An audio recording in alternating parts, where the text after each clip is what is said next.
Buenas tardes y bienvenidos a esta entrega de Diálogos con la Justicia. Decirles como siempre que este es un espacio de interacción de la Corte Suprema de Justicia para conversar con la ciudadanía, la judicatura, la academia y los grupos de interés sobre el quehacer del sistema judicial, las dinámicas y los avances en el país y en el mundo.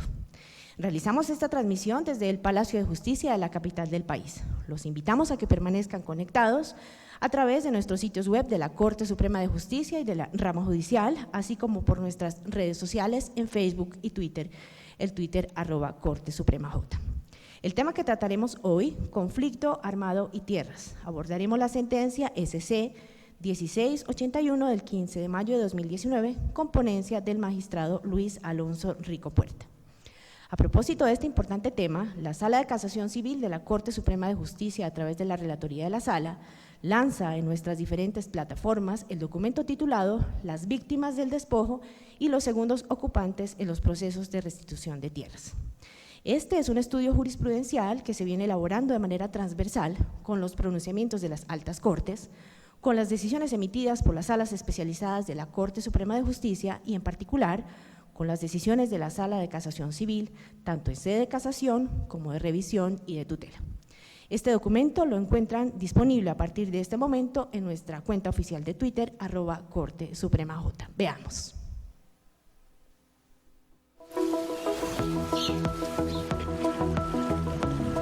La Relatoría de la Sala de Casación Civil de la Corte Suprema de Justicia realizó una importante sistematización de las reglas jurisprudenciales más relevantes relacionadas con la protección del derecho fundamental a la restitución de tierras de las víctimas del conflicto armado colombiano. El estudio jurisprudencial titulado Las víctimas del despojo y los segundos ocupantes en los procesos de restitución de tierras es una herramienta de consulta importante para que entidades de la rama judicial, el sector público y la ciudadanía en general conozcan las decisiones jurídicas sobre esta problemática en Colombia. El documento contiene temas relevantes como la buena fe, exenta de culpa, criterio orientador de la actividad judicial, la distinción entre víctima del conflicto armado y segundos ocupantes, el estudio de presunciones legales, la violencia como vicio del consentimiento y la competencia funcional del juez de restitución de tierras. El documento podrá consultarse a través de la página web de la Corte Suprema de Justicia, solicitarse por correo electrónico institucional a relatoriacivil@cortesuprema.ramajudicial.gov.co o al teléfono 562-2000, extensión 9311.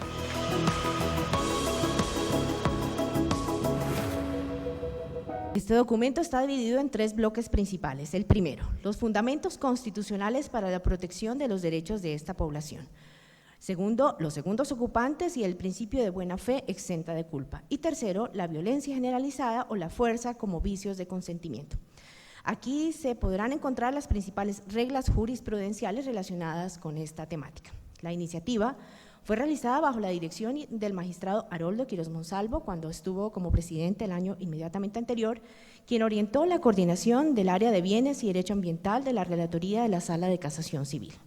A partir de este momento, como decíamos en el video, está disponible a través de nuestras diferentes plataformas, lo pueden ubicar a través de nuestra página web www.cortesuprema.ramajudicial.gov.co, lo pueden pedir también a través del correo electrónico relatoriacivil@cortesuprema.ramajudicial.gov.co o solicitándolo a nuestro PBX 562-2000, extensión 9311.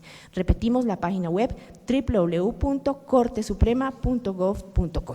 Pues bien, dicho esto, entramos en materia. Saludamos a los señores magistrados, invitados en el set e invitados vía streaming que hoy nos acompañan. El doctor Haroldo Quiroz Monsalvo, magistrado de la Sala de Casación Civil de la Corte Suprema de Justicia, quien será el moderador para este panel. El doctor Luis Armando Tolosa Villabona, también magistrado de la Sala de Casación Civil. Estamos esperando al señor director de la Unidad de Restitución de Tierras, doctor Andrés Augusto Castro Forero, y nos acompaña ya en el set el doctor Francisco José Ternera Barrios, exconjuez de la Sala de Casación Civil de la Corte Suprema de Justicia. Extendemos igualmente una bienvenida a los invitados vía streaming del Tribunal Superior de Villavicencio y a la Universidad Autónoma Latinoamericana de Medellín. Doctor Haroldo, buenas tardes, tiene usted la palabra. Buenas tardes a todos y a todas, y especialmente a los que nos acompañan hoy aquí en este auditorio. Le pedimos el favor a la doctora Catalina Cardoso que pase aquí al CEC, que acaba de llegar, para que nos acompañe, ¿sí?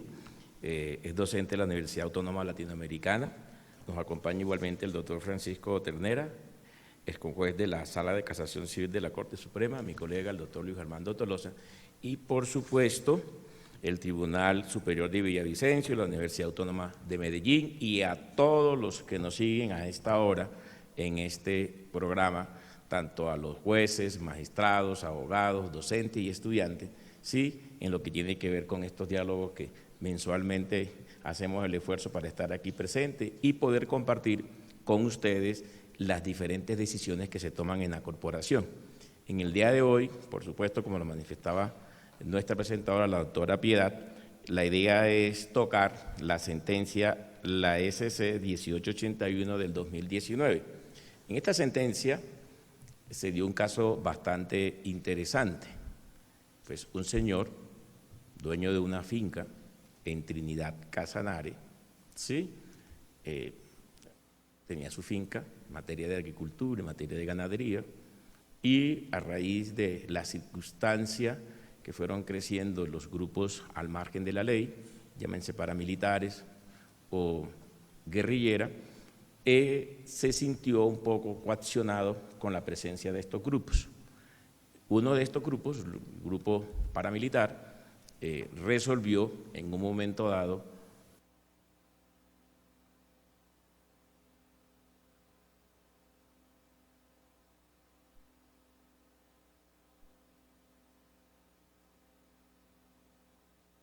ciudad de Bogotá, y en ese orden de ideas, refugiado aquí en la ciudad de Bogotá, recibió la posibilidad de poder vender este inmueble, sí, pero salió bajo la condición de que el grupo paramilitar pues ocupó su finca. Ocupada la finca por el grupo paramilitar, apareció un comisionista con la posibilidad de poder ofrecer la venta de la finca, y él, pues, por supuesto, estando aquí en Bogotá, procedió a la venta de la finca. Pasado un tiempo, sí, los grupos paramilitares ya no están en la región, a raíz de todo el proceso que ustedes ya más o menos están viviendo, él ahora procede a demandar la nulidad de ese contrato que hizo, pues, bajo esas condiciones. Por supuesto, el juez de primera instancia le halló la razón, el tribunal no estuvo un poco de acuerdo y llega por el recurso extraordinario de casación al estudio de la Corte. Al llegar al estudio de la Corte, la hipótesis que se trató de armar era si allí existía una violencia y que si esa violencia realmente podía viciar ese consentimiento en relación con el negocio jurídico que él había realizado y que se habría lugar pues a la nulidad respectiva. Pues la respuesta de la mayoría de la Corte, de la mayoría de los colegas de la sala, era que no había posibilidad a que allí existiera esa fuerza, porque no había una relación como de causa a efecto. Y fue tanto el estudio que se hizo del caso, que fueron diferentes salas en las cuales se discutió, y por supuesto fue una sentencia en la cual pues hay 3 salvamentos de voto y los 4 que hicieron la mayoría para sacar avante el caso. Entonces, partiendo de esa base, que más o menos es la situación fáctica y las situaciones jurídicas que pasaron, iniciamos con la presencia pues del doctor Francisco José Ternera, ¿sí? Con el objeto de mirar un poco cómo le pareció más o menos esta decisión, con el objeto de poder introducirnos en la gran discusión que se desarrollará en la tarde de hoy. Posteriormente nos acompañará la doctora Catalina y si llega pues el doctor de la Unidad de Tierras, ¿sí? el doctor Andrés Augusto Castro, pues lo vincularemos también. Y por supuesto, pues posteriormente, como es de la casa, el doctor Tolosa cerrará este primer panel. Doctor Ternera tiene la palabra, ya que usted trajo barra de la universidad, que lo acompañan sus estudiantes aquí presentes en el set. Así es, muchísimas gracias, doctor Quirós. Pues para mí es un gran gusto compartir acá unas reflexiones.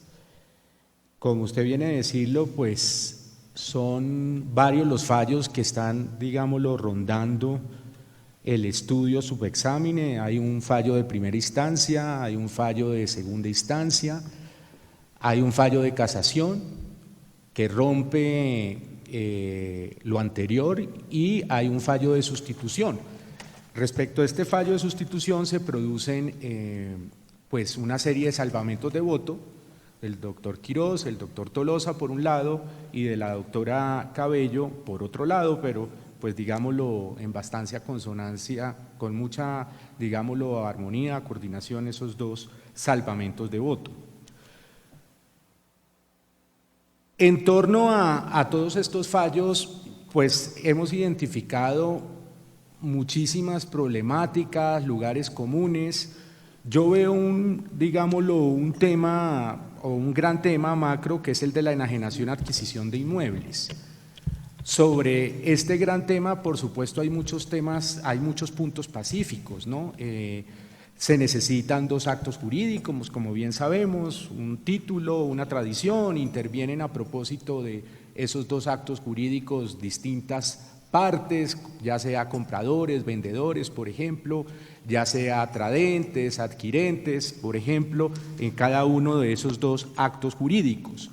Se pueden presentar vicisitudes en torno a esos actos jurídicos. Fíjense, se hace referencia en estos fallos relatados en el de sustitución, pero en general en los fallos relatados, obviamente en la demanda, en sus pretensiones, hay una pretensión subsidiaria, por ejemplo, que es de la lesión, la que tiene que ver con la lesión enorme, hay un criterio, digámoslo, en torno a esa lesión enorme, el criterio ultradimidium, ¿cierto? Una vicisitud puede ser la nulidad, precisamente la pretensión principal de la demanda tiene que ver con ella, más exactamente la vicisitud tiene que ver con la fuerza. Al lado de la fuerza pues sabemos y se ven, digámoslo, esas reflexiones en todos los fallos una vez se han analizado, ¿no? En lo que tiene que ver con el error, hay reflexiones sobre ese particular, error in negocio, error in corpore, error in persona, por ejemplo, en cuanto a al dolo, exigiéndose que provenga de la parte de la otra parte y que sea determinante, es relativamente, digámoslo, pacífico el punto en cuanto a la violencia o fuerza que involucra no solo, digámoslo, tiene una connotación física, puede también tener una connotación moral, de manera que dentro de esas controversias hay puntos pacíficos, sí, y muchos. Desgraciadamente este tema que estamos aquí ventilando, que tiene que ver puntualmente con la enajenación adquisición de inmuebles, tiene muchísimas controversias, tiene muchos lugares, digámoslo, de distensión y de tensión. En cuanto a los que tienen que ver con las confrontaciones, hay temas centrales. No sé qué tan positivos sean que se presenten discusiones respecto de temas tan centrales, y algo de eso se mencionaba en el video. En Colombia todavía el día de hoy no tenemos una absoluta claridad respecto de preguntas muy básicas. Un inmueble sin matrícula inmobiliaria es forzosamente un baldío, por ende es forzosamente imprescriptible, pudiera ser prescriptible. Hemos visto unas tesis muy interesantes de la Corte Suprema en uno y otro sentido, de la Corte Constitucional también en los dos sentidos. Desde la normativa hay contradicciones que pues la verdad uno no se explica tan fácilmente a veces en la misma ley. La ley 160, por ejemplo, en un artículo parece como el 65 al lado del 375 del Código Civil, del Código General del Proceso, del 675 del Código Civil, del cuarto de la ley 1570 del Estatuto Registral, la ley 1579 en efecto parece apostarle esa ley 160 en principio a una tesis, pero inmediatamente en el penúltimo artículo parece apostarle a otra tesis, haciendo alusión, por ejemplo, a la ley cuarta del 73, artículos como el segundo y el cuarto. Me refiero puntualmente al artículo 111. Hay otros debates, digámoslo, también estructurales, ya acercándonos a nuestro tema de discusión, como el de la nulidad. Una de las pretensiones tiene que ver con los frutos, se abre paso o no esa pretensión. Hay una diferenciación en el 1746 en tratándose de una accipiens de buena o mala fe. Siendo de buena fe apropiaría los frutos, siendo de mala fe prosperando la nulidad, que como sabemos pues en principio ha de tener alcance retroactivo, ¿cierto? Ha de destruir tanto el título y ha de repercutir también pues en el segundo piso en lo que tiene que ver con la tradición. Y nos acercamos a otras polémicas y puntualmente llegamos a la que yo denominaría, pues tal vez podamos discrepar en ello, pero yo denominaría la que es la polémica central y tiene que ver con la lectura de un artículo del Código Civil como el 1514 del Código, ¿no? La que tiene que ver con la fuerza. Hay una tesis, pudiéramos decir, que le apunta más a la seguridad jurídica desde mi punto de vista, más al tenor literal de la norma. El 1514, por ejemplo, reza lo siguiente: basta que se haya empleado la fuerza por cualquier persona con el objeto de obtener el consentimiento. De manera que el contexto es el siguiente: se produjo, como en el caso concreto, unas circunstancias de violencia, pero son circunstancias de violencia en principio generalizadas, terceros, en fin. En principio, unos actores al margen de la ley, la guerrilla, después los paramilitares. Está probado en el proceso, digámoslo, a partir de testimonios, incluso hay una indagatoria, ¿cierto?, a propósito de una causa penal relacionada con extorsión, en donde se demuestra de manera fehaciente que existieron esas amenazas. También está probado, digámoslo, en el proceso que hubo un negocio jurídico, pues una serie de actos jurídicos, se enajenó un inmueble, 350 millones, el inmueble, hay un peritaje también, valía algo así como el doble según ese peritaje, tal vez un poquito menos de eso que se pagó. Eso se realizó en el 2001, por allá en el 2007 se presenta la demanda, hay unas prescripciones y unas caducidades, digámoslo, prescripciones que tienen que ver con las nulidades, caducidades que tienen que ver con la lesión enorme. Esas son las dos pretensiones presentadas en la demanda. Pero entonces el tema central en relación con la pretensión principal, la de nulidad por fuerza, ¿cierto?, es el siguiente: esos actos de violencia generalizados de terceros tuvieron sí o no repercusión en el consentimiento, en este caso del vendedor y tradens o tradente. Esa es la pregunta. Está clarísimo, y yo creo que eso no se discute, que el 1514 no exige, eso es bastante pacífico, ¿no?, que los actos de violencia provengan de la contraparte, en este caso los compradores, eso está clarísimo. Pero lo que se discute es, desde mi punto de vista, una relación de causalidad entre unos actos de violencia, para este caso generalizados en esa zona, de grupos al margen de la ley, como causa, relación de causalidad, con una consecuencia que es el consentimiento, en este caso del vendedor, al doblegarse ese consentimiento, ¿no?, al someterse ese consentimiento y contratar de acuerdo pues a unas condiciones desventajosas. Doctor Francisco, yo creo que ahí está uno de los puntos en los cuales seguiremos ahondando para mirar un poco qué tanta influencia tiene con el objeto de poder mirar, porque me imagino que habrá muchísimos otros negocios jurídicos que posiblemente podrán venir también en estudios y demandas pertinentes. Quisiéramos darle la bienvenida al doctor Andrés Augusto Castro, que acaba de llegar y que nos acompaña. Él es el director de la Unidad de Restitución de Tierras, ¿sí? Pero quisiera, antes de darle la palabra al doctor Andrés Augusto, a la doctora Catalina, a ver también qué opinión tiene en relación pues con esta decisión que ha tomado la corporación, ¿sí?, a raíz pues de la situación que se presentó en Trinidad Casanares y la celebración del negocio jurídico por parte del demandante. Bueno, muchísimas gracias al doctor Haroldo por la invitación y quiero dar pues mis especiales saludos a todos mis maestros y a los alumnos que sé que vía streaming nos están viendo desde Medellín. En particular, quiero hacer solo una reflexión más allá de la sentencia de la Corte, y es un llamado que nosotros como docentes, alumnos y operadores jurídicos en general tenemos respecto a la situación de violencia generalizada que ha padecido nuestro país durante más de 60 años.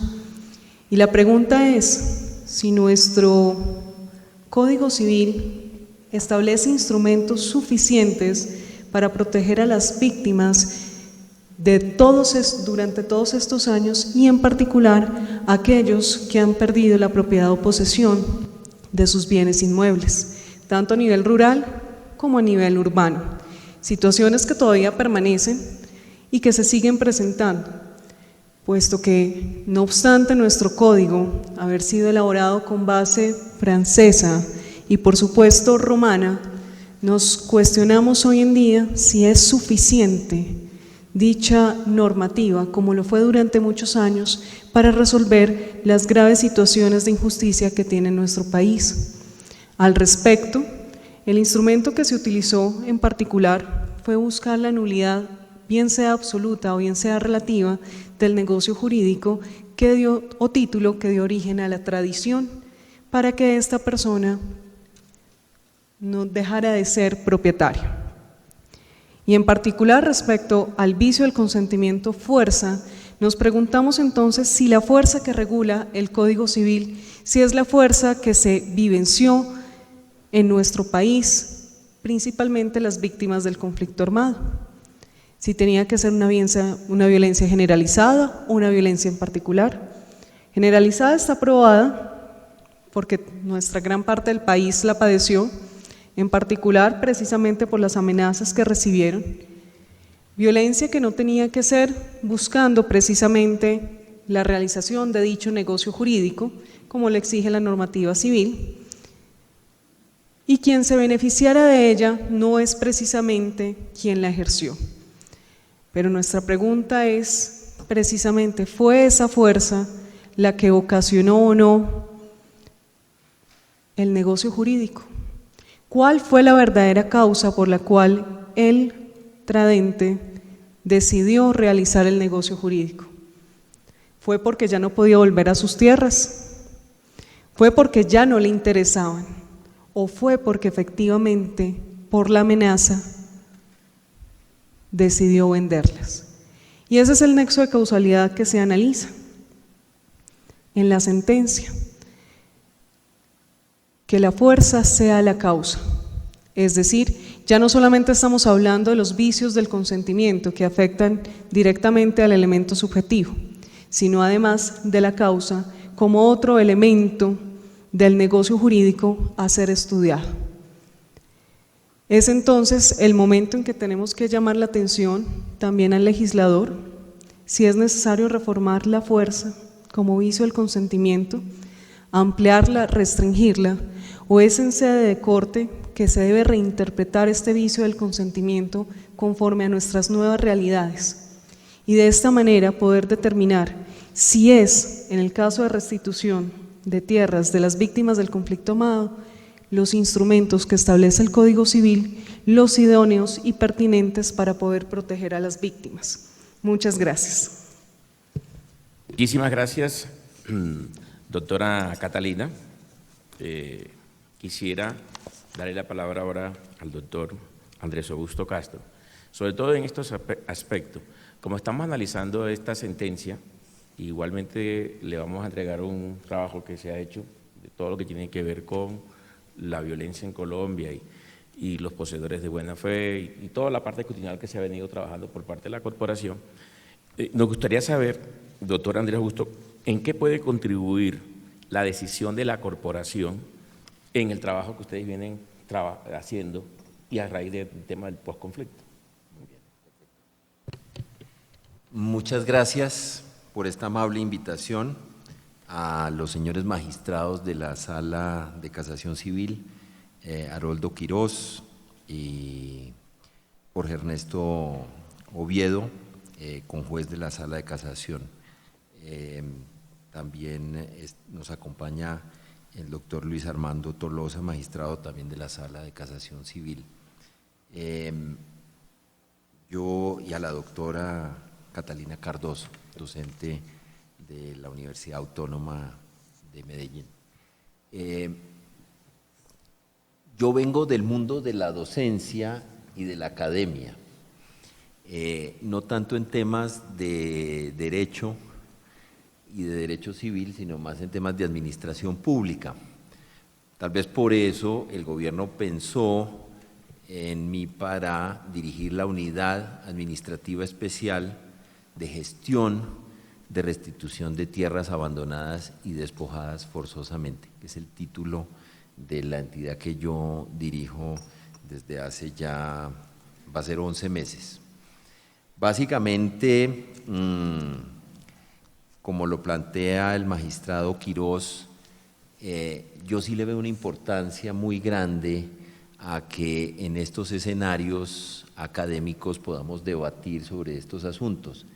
Y la sentencia que vamos a estudiar sobre el predio La Argentina en el municipio de Trinidad Casanare, pues tiene que ver con esos fenómenos de despojo, de abandono, de una violencia generalizada en el territorio, que son muy propios del contexto colombiano, y diría yo que en la historia política, económica y social del país, lo que nos muestra la institucionalidad es que nunca fueron resueltos. Tal vez por eso llegamos a esta política pública en materia de restitución de tierras, que es un proceso de justicia transicional. Llegamos a esto porque por los mecanismos ordinarios no lográbamos resolver ni en sede administrativa, ni a través de los jueces y magistrados resolver esas situaciones muy particulares que se daban en el territorio. Entonces, yo saludo y felicito a la Corte Suprema que nos da esta oportunidad. Es obvio que los comentarios que yo voy a hacer acá los hago a título personal y no comprometen a la entidad que yo dirijo, pero tienen que ver y se fundamentan en las informaciones y los datos que desde Restitución de Tierras yo puedo compartir con ustedes en la tarde de hoy.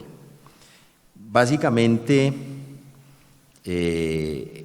nosotros respetamos las decisiones de la Corte y cuando uno lee la sentencia y los salvamentos de voto, como académico sí toma como parte en el proceso y frente al conocimiento que uno tiene en los temas de restitución, pues uno podría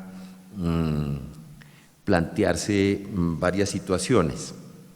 A mi modo de ver, como no procede la nulidad del negocio jurídico en la decisión que adopta la Corte y tiene muchos elementos de restitución, me fui muy rápidamente a salvamento para saber qué consideraciones tenía.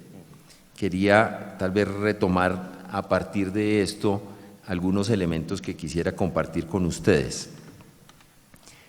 El salvamento de los magistrados Quirós y Tolosa hace un análisis de sentencias de la Corte Suprema, en las que en otras oportunidades se han analizado casos de ventas viciadas por fuerza, cuando éstas se celebran en climas de violencia. Y parte de los presupuestos para viabilizar esa nulidad, que fundamentalmente son tres. Uno, la existencia de actos violentos derivados del conflicto o de la violencia generalizada. Dos, que esa fuerza tenga una intensidad tal que determine a la víctima a celebrar el contrato, es decir, lo que llaman la fuerza dirimente. Y finalmente, 3, que exista un aprovechamiento de la violencia generalizada para obtener ventajas correlativas al deterioro que experimenta la parte afectada al celebrar el contrato. Me parecen fundamentales esos elementos porque justamente eso en restitución lo tenemos en cuenta. Ahora, hay un salvamento de la magistrada Margarita Cabello, que hoy en día ejerce como ministra de Justicia, quien considera que la jurisprudencia de la Corte ya ha dado pasos para resolver esas situaciones en los que la fuerza actúa como un vicio del consentimiento en situaciones de violencia generalizada. También estableciendo elementos axiológicos para que esa prospere en estados de violencia generalizada, donde se desprende el temor de la parte y las condiciones desfavorables del contrato que se celebra. Bien, ahora, yo quisiera partir entonces de estos salvamentos de voto y de la decisión para establecer algunos elementos de análisis. Primero, sobre la naturaleza del proceso de restitución. Estamos hablando de que nace la restitución de tierras con la Ley 1448 del 2011 como una medida de reparación a víctimas del conflicto, que debido a la violencia fueron despojadas de sus tierras o se vieron forzadas a abandonarlas. Ese derecho a que se restituyan los bienes despojados y abandonados como una medida de reparación, lo considera la Corte Constitucional un derecho fundamental. Es decir, que estamos frente a un derecho de naturaleza fundamental. Ya lo había mencionado, el proceso mismo de restitución es de justicia transicional, por lo cual se rige por unas reglas especiales que son distintas a las del derecho común. Pero ahí viene un elemento que me parece importante. Cuando uno mira en la historia de las decisiones que se dieron en materia de violencia generalizada, de despojos y de abandonos, a través de la jurisdicción ordinaria, uno ve una especie como de frustración, es decir, que no se lograron resolver a través de esos procesos judiciales. Lo mencionaba también en sede administrativa a través del INCORA y posteriormente el INCODER. Uno veía que esos procesos como que resultaban engavetados y nunca se resolvían. Esa frustración es lo que atiende el proceso de restitución de tierras, que tiene un carácter mixto. En un primer momento, una etapa administrativa, que es la que adelanta la unidad de restitución de tierras y que es requisito de procedibilidad para adelantar una etapa judicial a cargo de jueces y magistrados civiles especializados en restitución de tierras. ¿Qué es lo que estudia la unidad de restitución y luego estos jueces y magistrados especializados en restitución? Esos fenómenos de despojo y abandono que son presentados por quienes son así calificados por la unidad de restitución, es decir, las víctimas. ¿Quiénes son entonces estas personas que pueden acudir a este proceso de justicia transicional? Básicamente estamos hablando de personas que fueron propietarios, poseedores o explotadores de baldíos, que fueron despojados y obligados a abandonar sus tierras como consecuencia directa o indirecta de infracciones al derecho internacional humanitario o de violaciones graves y manifiestas a las normas internacionales de derechos humanos.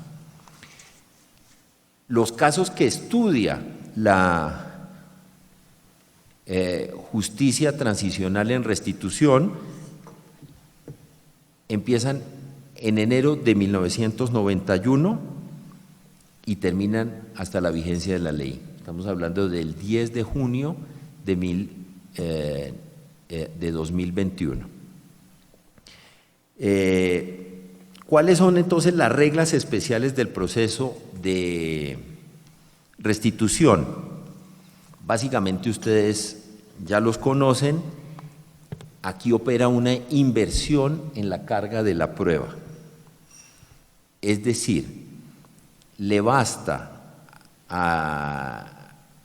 con la prueba sumaria de propiedad, posesión u ocupación y el reconocimiento como desplazado en el proceso judicial y en su defecto la prueba sumaria del despojo para trasladar esa carga de la prueba al demandado o a quien resulte opositor a la pretensión de la víctima en el curso de ese proceso de restitución, salvo que también hayan sido reconocidos como desplazados o despojados del mismo predio.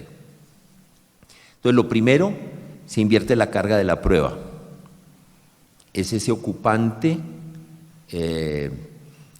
segundo ocupante o tercero que tiene que demostrar su buena fe exenta de culpa.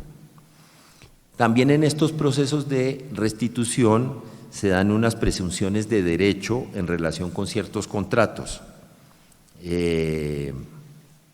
Estamos hablando que se presume ausencia de consentimiento o causa ilícita en esos negocios y contratos de compraventa que hayan sido celebrados entre la víctima, su cónyuge, compañero o compañera permanente, los familiares o mayores de edad con quienes conviva, con las personas que hayan sido condenadas por pertenencia, colaboración o financiación de grupos armados que actúan por fuera de la ley, o por narcotráfico o delitos conexos.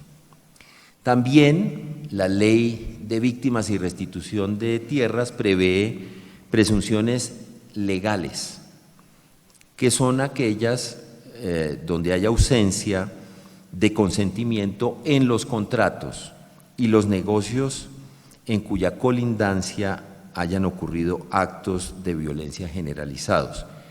Estamos hablando de fenómenos de desplazamiento forzado colectivo o violaciones graves a los derechos humanos. Predios donde se hayan solicitado medidas de protección individual o colectiva relacionados en la Ley 387 de 1997, excepto en aquellos casos autorizados por la ley, por la autoridad competente. Eso es lo que resuelven los jueces y magistrados en restitución, y uno diría que son unos procesos abreviados y que de manera excepcional atienden a víctimas. Ahora, ¿qué va a pasar con la transición? Porque entiendo, también hay una preocupación muy grande frente al número de solicitudes que se están tramitando y al número de demandas y de casos que están hoy en cabeza de jueces y magistrados. Doctor Andrés, me gustaría que esa segunda parte ¿sí? la trabajáramos en el segundo perfecto. Para que pueda ir con más o menos metodológicamente unido. Creo que esta primera parte que nos acaba de explicar ilustra mucho la iniciación del proceso y los acompañamientos de la unidad de tierra. Doctor Luis Armando Tolosa, para hacer el cierre de esta primera parte del panel, sí le gustaríamos mirar un poco lo del salvamento de voto. Yo no lo hago por no ser irrespetuoso, pero le doy la responsabilidad a usted para que lo haga. ¿Sí?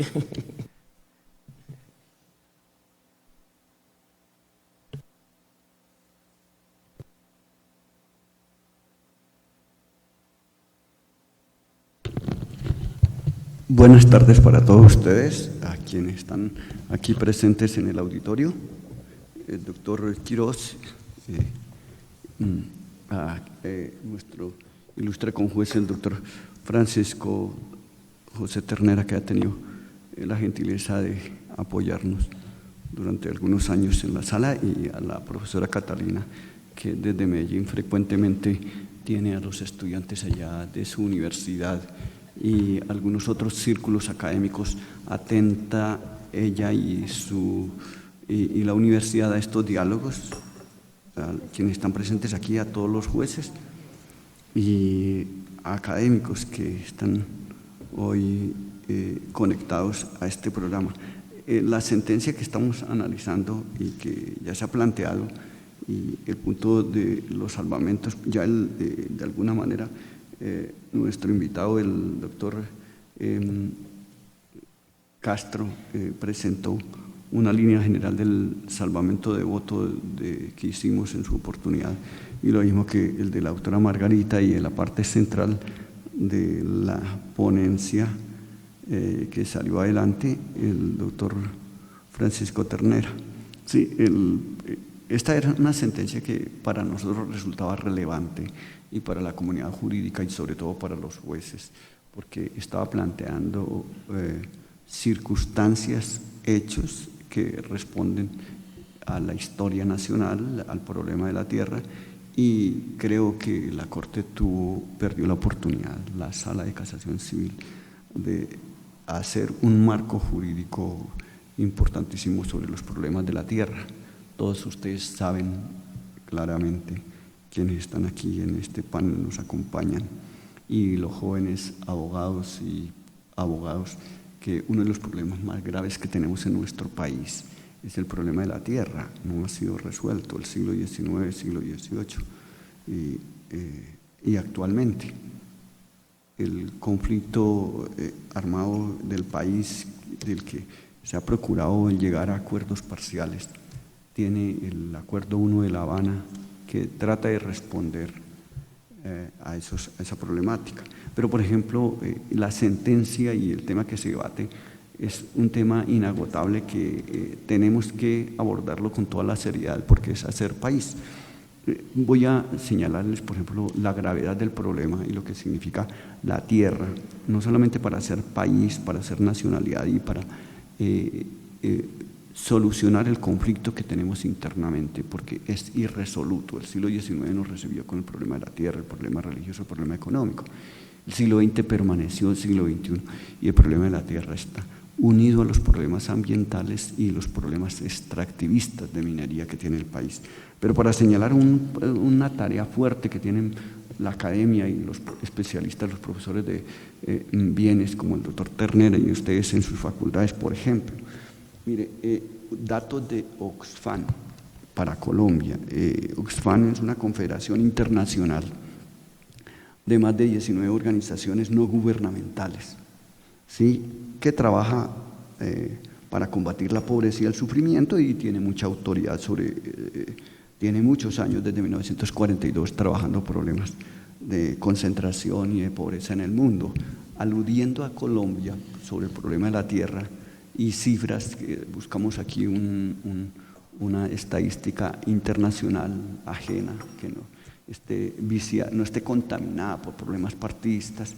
Ellos dicen, el 1% de las fincas de mayor tamaño tienen en su poder el 81% de la tierra, terratenientes, 81%, 1%. El 19% de la tierra restante se reparte entre el 99%. Grave la situación de las fincas. Continúa el informe, el 0.1% de las fincas que superan las 2.000 hectáreas ocupan el 60% de la tierra aquí en Colombia. En 1960 el 29% era ocupado por fincas de más de 500 hectáreas. En el 2002 la cifra subió al 46%, aumentó la concentración de la tierra del conflicto. Y en el 2017 el número escaló al 66% de concentración. En el punto 4 dice esta organización, el 42.7% de los propietarios de los predios más grandes dicen no conocer el origen legal de sus terrenos. Mire, los abogados, la tarea y las agencias de tierra, superintendencias, notaría. Las mujeres solamente tienen titularidad sobre el 26% de la tierra. De los 111.5 millones de hectáreas censadas, 43 millones, 38.6% tienen uso agropecuario, mientras el 63.2 millones, 56.7%, se mantienen con superficie de bosques naturales. Estas cifras son replicadas por la universidad, por los estudiosos en la universidad, por la Contraloría y, por ejemplo, en informes recientes del Tiempo y analistas mantienen Semana, por ejemplo, mantienen otra cifra. De los 43 millones de hectáreas con uso agropecuario, 34.4 están dedicadas a la ganadería y solo 8.6 a la agricultura. La situación debería ser inversa, pues se recomienda que 15 millones de hectáreas deberían utilizarse para ganadería, pero se usan más del doble. Por su parte, 22 millones son aptas para cultivar, pero el país está lejos de llegar a esta cifra. Y luego los predios de más de 1.000 hectáreas dedican el 87% del territorio a la ganadería. Bueno, y continúan planteando cifras que son escabrosas, espeluznantes para la situación colombiana.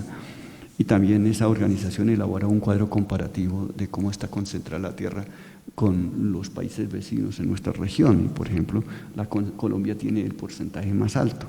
Colombia tiene luego le sigue Perú, sí, la concentración de la tierra el 83%, Perú tiene el 77%, Chile el 74%, en fin, Uruguay, el que menos concentración tiene, en fin, las cifras son complejas. Entonces, a partir de este caso, nosotros creeríamos que podría plantearse un modelo de solución de los problemas jurídicos de la tierra, que no son únicamente jurídicos, sino que son económicos, políticos y sociales.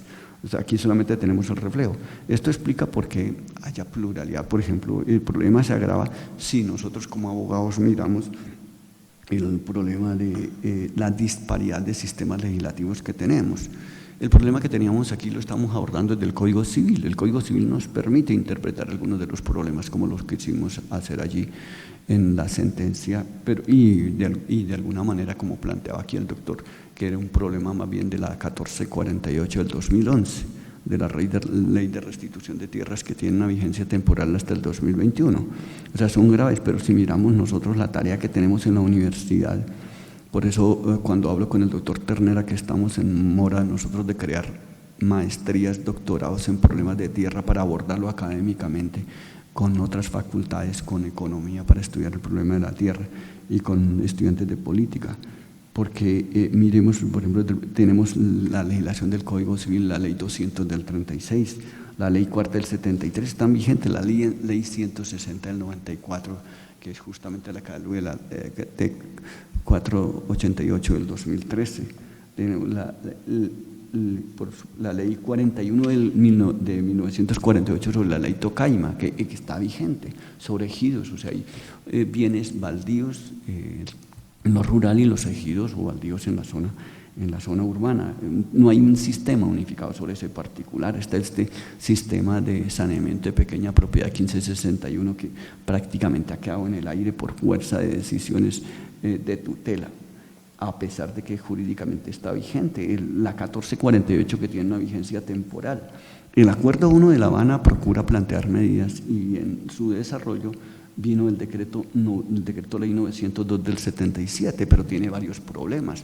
El modelo es más bien extractivista y pretende proteger, a pesar de que intervino allí, la FARC es extractivista porque pretende de alguna manera congelar y pretender la concentración de la tierra y favorecer la explotación irregular de la minería. A esto se suman problemas ambientales que tenemos y un problema grande desde la productividad. Ustedes saben que, por ejemplo, una hectárea de tierra en Colombia, en una hectárea tienen una vaca, más o menos, un toro, y acaba, deforesta. Mientras que en Holanda tenemos, pues se pueden explotar 100 a 1000 animales, mínimo 100 animales por hectárea. Entonces, el problema de la productividad del campo, nosotros que éramos un país agrícola, hemos pasado a ser un país importador. O sea, la producción interna, o sea, son varios los problemas que tenemos sobre el problema del latifundio, apoyo al minifundio, el campesino, y en esta sentencia podíamos haber elaborado un marco, la discutimos en varias oportunidades y abordar, hacerle una relectura a los problemas del contrato frente al derecho real, y de manera que ustedes, si analizan la sentencia y los salvamentos, yo creo que podemos ir encontrando soluciones, porque lo importante es ver cómo colombianos, de los sectores oficiales, los sectores que dirigen la política de tierras, porque es desordenado. El problema, por ejemplo, de otorgamiento de licencias en materia de minera está en manos de agencias distintas. Está en mora de crearse un ministerio de tierras propiamente, una jurisdicción o una superintendencia de tierras que aglutine a la Agencia Nacional de Tierras. El problema de las jurisdicciones, nosotros resolvemos conflictos de tierras en lo contencioso, resolvemos conflictos de tierra en la jurisdicción ordinaria. Tenemos sistemas transitorios de tierras como el Justicia y Paz y 1448. Y por otro lado, pues tenemos ahora también una competencia de la Agencia Nacional de Tierras en materia administrativa. En fin, son múltiples los problemas que tenemos para abordar, para tratar de darle racionalidad y resolver los problemas que tenemos, y esa tarea no es de nosotros, de los jueces, que nos encontramos con estos problemas cual sistema normativo, sino ante todo de la universidad y del Estado como tal, y de las entidades oficiales o el particular. Este primer set del panel termina entonces con la introducción que hizo el doctor Francisco José Ternera, lo que tiene que ver con la explicación a fondo de los artículos del Código Civil en la parte sustancial, lo que dijo la doctora Catalina en relación, pues, que cómo le parecía el desarrollo de la sentencia. Por supuesto, el doctor Andrés Augusto, que arrancó más o menos con los elementos que establecen el salvamento de voto y se centró en la ley 1448 y las estadísticas que nos muestra el doctor Luis Armando Tolosa en relación, pues, con la problemática que hay de tierra. Vamos entonces a escuchar a nuestros dos invitados de afuera, que es el Tribunal Superior de Villavicencio y la Universidad Autónoma de Medellín. Así es, doctor Haroldo, muchas gracias. Ahora vamos a dar inicio a la participación de nuestros invitados en las regiones. Tenemos desde el Tribunal Superior de Villavicencio al presidente del tribunal, doctor Juve Ramos, bienvenido. Muchas gracias. Adelante, tiene 3 minutos para su intervención. Presento un respetuoso saludo a la mesa principal y, apartándome quizás un poco de la sentencia, aprovecho la oportunidad para contextualizar que la región de los Llanos Orientales, como por todos es sabido, tiene una superficie de 85.635 kilómetros cuadrados, que corresponden a un 7.5% del territorio nacional, pero desafortunadamente la oferta institucional, las respuestas institucionales se concentran en las capitales. Si nosotros miramos muy rápidamente el fenómeno del conflicto en una región como estas, tan sacrificada por todos los actores sociales que participan en él, vemos que la dinámica de las migraciones fue el punto culminante o detonante de toda esta conflictividad. En una primera etapa, el desplazamiento forzado de las comunidades campesinas hacia los años 55-64. En una segunda fase, las políticas gubernamentales orientadas a ampliar la densidad rural, básicamente en lo que se denominaban los territorios nacionales. Y en una tercera etapa viene la profusión de los cultivos ilícitos, que estuvo o que está auspiciada por los actores del conflicto, llámese FARC, paramilitares o BACRIM. Y en este orden de ideas, entonces, lastimosamente tenemos que aceptar que las cifras no nos respaldan. Sí, según los últimos documentos, la mayoría concluyen a indicar que hay 6.500.000 hectáreas abandonadas o despojadas, y de esas solo 314.000 a 315.000 han sido restituidas. Esto representa un porcentaje de poco menos del 5%. Y si particularizamos aquí a la zona de influencia del tribunal, pues haciendo la claridad que los 2 jueces de tierras que operan en esta región tienen como superior al tribunal con sede en Bogotá, vemos con desesperanza que hay, según los últimos documentos, 8.574 solicitudes en el Meta, de las cuales solo se ha ofrecido una respuesta aproximadamente de restitución en un 3%, pero que paradójicamente hay un 8% de víctimas o de líderes sociales que han caído bajo los distintos actores del conflicto. Y particularizando aún más, en el departamento del Guainía hay 57 solicitudes, en Guaviare aproximadamente 1.920, en Vaupés 91 y en el Bichada 1.060. Y en ninguno de estas zonas de los antiguos territorios nacionales se tiene registro de una restitución efectiva.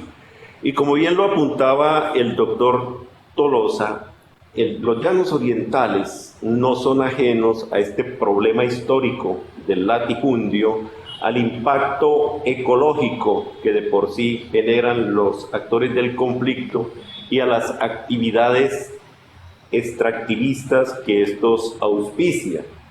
Pero hay quizás, y es lo que quiero traer, que no ha sido tocado en el momento, actores silenciosos como viene a ser las zonas de manejo especial o parques naturales, y también particularmente si estamos hablando de seres humanos, entonces las comunidades indígenas, en donde según la clasificación o las explicaciones que se hacen de las diversas modalidades de desplazamiento, aquí opera un desplazamiento extraterritorial.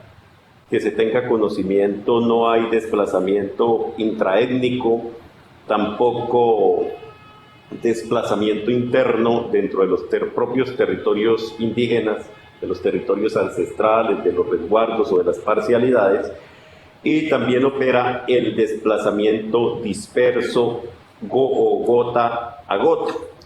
La preocupación es que de los pueblos que se tiene noticia, Guayabero, Achagua, Nasa, Piapoco, Sicunia, Sicuaní, generan o van a alimentar esta cifra de aproximadamente 4.000 víctimas del conflicto armado en esta zona del país.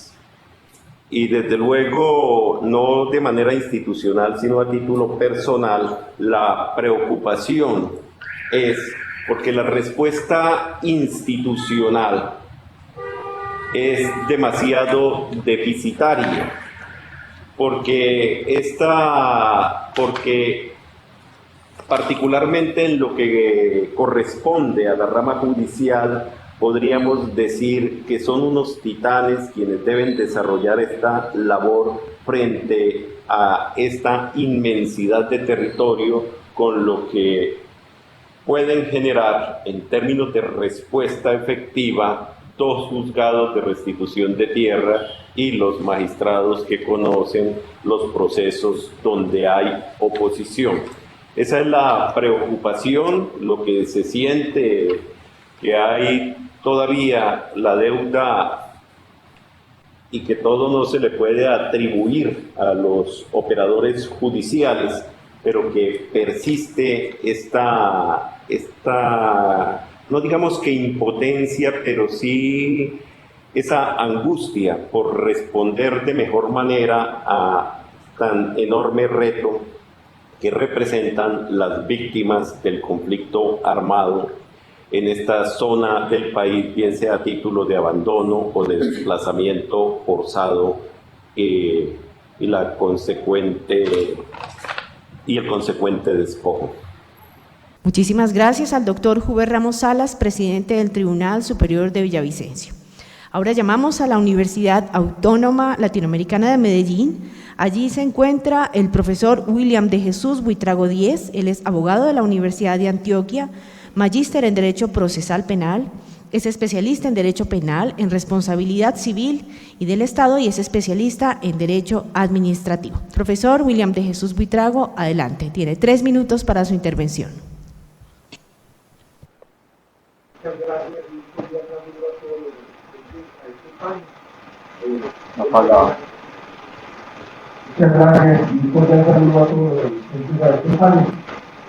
Lo interesante de estas sentencias es que generan estos debates a los que necesariamente tenemos que llegar a todos, como lo han manifestado quienes han intervenido en esta reunión, y es que tenemos que abrir más la discusión al respecto. Hay unas cuestiones muy interesantes que parten desde personas que hemos tenido la oportunidad de estudiar en esta área frente a este tipo de procesos. Y es lo que ya han dicho con anterioridad. Profesor William de Jesús Buitrago Díez, tenemos problemas desde la Universidad Autónoma Latinoamericana de Medellín, problemas de conexión, algunos problemas técnicos.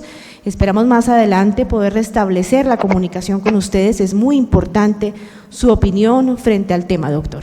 Mientras tanto, vamos a ir dando el cierre a este diálogo. Agradecemos a todos los invitados especiales que estuvieron con nosotros. Señores magistrados, nos quedan unos minutos para hacer el cierre. Agradecer a los panelistas invitados por expresar sus puntos de vista y enriquecer el debate. Al Tribunal Superior de Villavicencio, a la Universidad Autónoma Latinoamericana de Medellín. Si no lo podemos restablecer en el último minuto, la comunicación con ustedes, están cordialmente invitados para que se conecten en nuestro siguiente diálogo. También a toda nuestra audiencia que siguió este programa a través de las redes sociales de la Corte Suprema de Justicia, a nuestros panelistas, invitados especiales en el foro. Doctor Haroldo, unos minutos para unas cortas conclusiones y el cierre.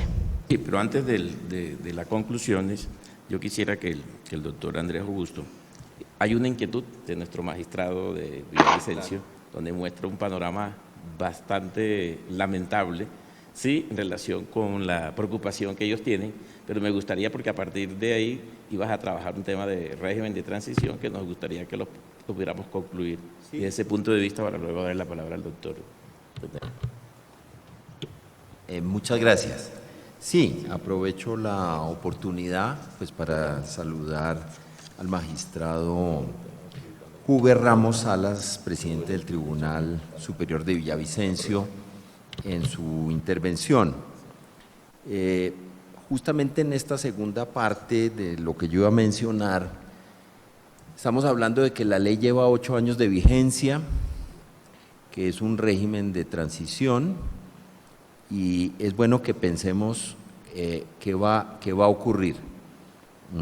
Visto como él lo presentó, las cifras del Meta, donde hay 8.000 solicitudes y hay un rezago muy grande, y por eso es que más que como abogado quisiera intervenir como administrador público y dar un parte de tranquilidad del trámite que vamos a tener de las solicitudes en la etapa administrativa.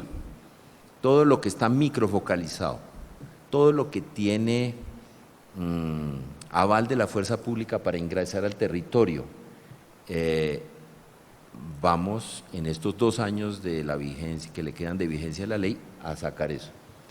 Va a haber un problema, a mi modo de ver, en las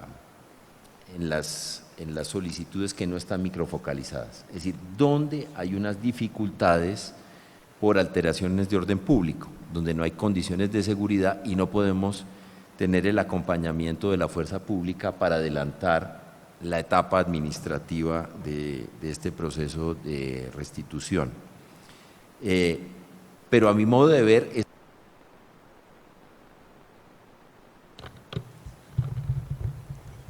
esa transicionalidad debe terminar. Y lo que tenemos que explorar, poco como se ha mencionado, es que el problema no va a terminar ahí. Inclusive el problema, como se mencionó, arranca por allá en los años 50, 60, 70, 80. Yo no me ocupo en la unidad de restitución de esos casos. Yo miro casos desde el 1 de enero del 91 hasta la vigencia de la ley. Entonces, tenemos que ver cuál va a ser el régimen de transición. Y yo diría que todas las solicitudes que lleguen las vamos a tramitar. Inclusive se tramitarán después de que se cierre la vigencia de la ley. Eso quiere decir es que yo no voy a recibir más solicitudes de restitución y esas sí le van a tocar a la jurisdicción ordinaria. Y las lecciones aprendidas de este proceso de restitución tienen que servir para mostrar resultados. En la etapa judicial, igual, hay unos jueces especializados, pero son jueces ordinarios, son jueces civiles de circuito, 40, ¿sí? 2 en Villavicencio, y hay 15 magistrados en 5 tribunales. Los jueces sustancian y fallan los casos donde no hay opositor, donde no hay alguien que hoy en día esté ocupando el predio. Los magistrados abocan el conocimiento de la sustanciación que han hecho los jueces cuando se presenta opositor. Esa es la garantía del debido proceso, pues para que este sea un proceso expedito, rápido y pueda seguirse, pues pueda fallarse prontamente. Lo que podríamos decir, entonces, desde el punto de vista de la etapa judicial del proceso de restitución, es entonces que la existencia de los jueces y de la jurisdicción especial de tierras no dependen de la ley de víctimas y restitución, el procedimiento sí, porque hay unas normas específicas que están en la ley, esas deberíamos buscar su permanencia en el tiempo. Y lo más complejo de todo, porque hasta ahora cuando hablamos, y así lo mencionó el presidente del tribunal, restitución no hemos hecho, hemos apenas tramitado las solicitudes en etapa administrativa y se las hemos remitido a unos jueces especializados.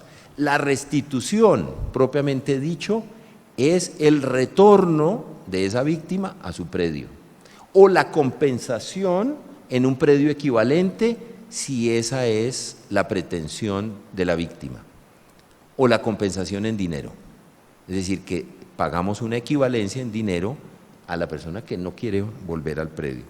Eso el Estado tiene que garantizar que se pueda adelantar esos procesos.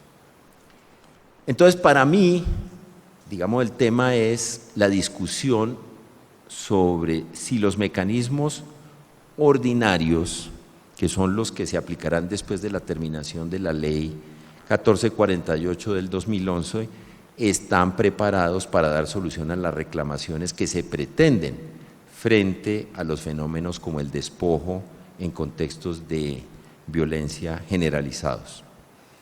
Esa es la importancia que tiene este espacio y por eso la importancia que hoy en día estemos discutiendo de este tema. Simplemente para concluir, nosotros podemos mostrar lo que llamaríamos lecciones aprendidas sobre la política de restitución. Hoy en día se han resuelto 10.413 casos en 5.249 sentencias de restitución y hemos restituido más de 350.000 hectáreas. Esos son hechos contundentes. Eso beneficia a más de 45.000 personas. Tenemos una articulación en la oferta institucional para dar cumplimiento a las órdenes establecidas en sentencias. Y no solamente estamos hablando de la restitución material del predio o la compensación, sino que aquí hay solución de vivienda, aquí hay vías, aquí hay servicios públicos, aquí hay salud, hay educación, es todo ese tema de la genuina reparación que ofrece el Estado a través de esta política. Nosotros tenemos un conocimiento integral del territorio, hacemos análisis de contexto, estamos presentes en el territorio. Hemos desarrollado tecnologías en el manejo de la información, tenemos un nodo de tierras que compartimos con la rama judicial, hay una información que es accesible para todos los intervinientes en el proceso. Igualmente armonizamos los instrumentos ambientales con el tema de restitución de tierras, cuando hay un traslape, como también lo mencionó aquí el magistrado, en temas de zonas de reserva, en temas mineros, energéticos, de infraestructura, hacemos todo ese cruce para que se lleve a cabo esa restitución, es decir, hay una buena articulación interinstitucional.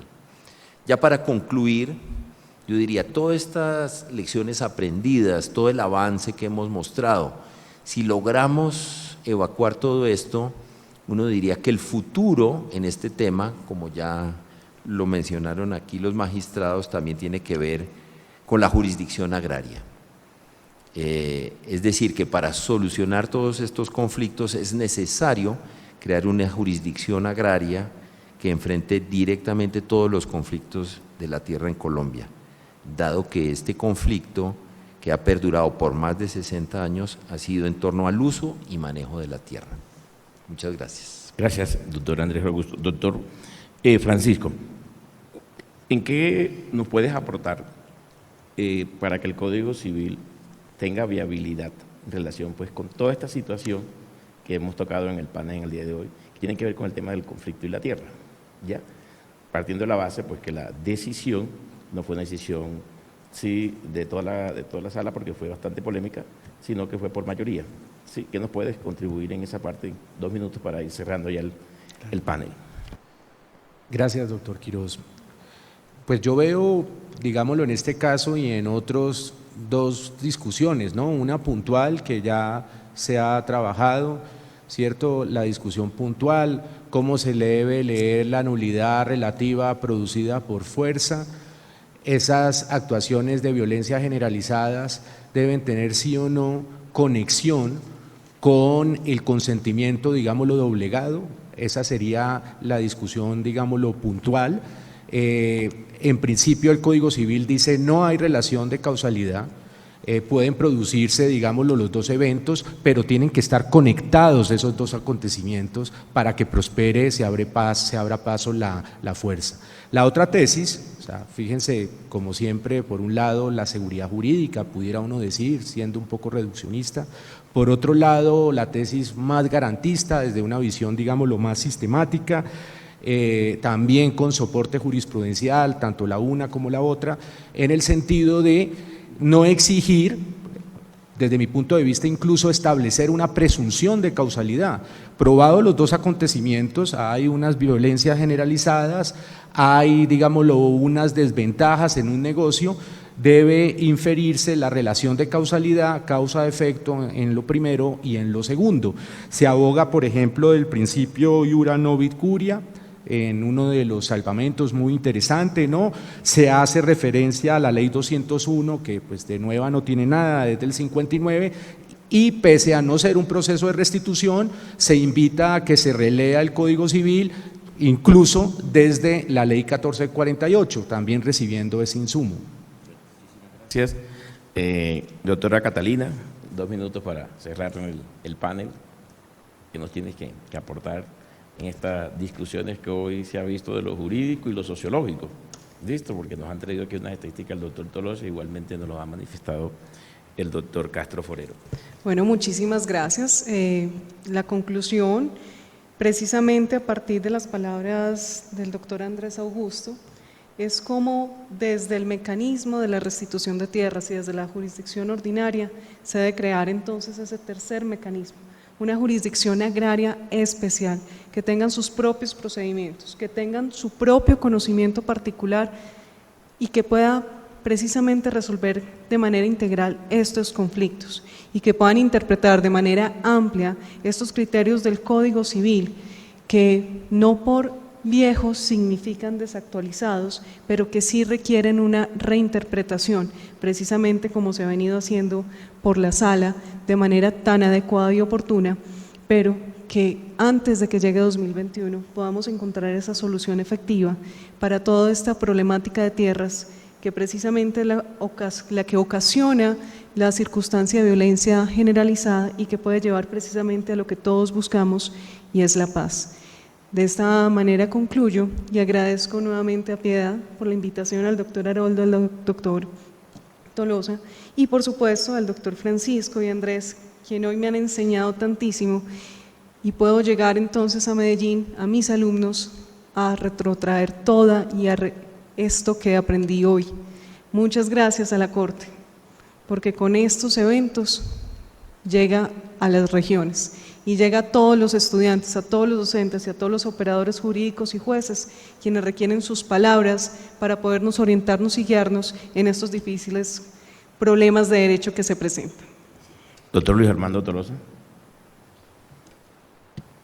Queremos invitar a todos los jueces y a los señores abogados que se encuentran oyendo y viendo este programa, y lo mismo que a la comunidad jurídica, a los estudiantes, a plantear estos problemas, reconstruirlos y saber que nos encontramos ante un problema central de hacer comunidad, de hacer Estado, como es el problema de la tierra, un problema que está irresoluto, al cual se aparejan problemas ambientales, problemas económicos, problemas de concentración de la tierra y de miseria, y como el principal problema que tenemos en nuestro país es el latifundio sin control, y tenemos una pluralidad de legislación que necesitamos unificar, necesitamos potenciar la creación de una jurisdicción agraria que concentre en el país la solución de todos estos problemas.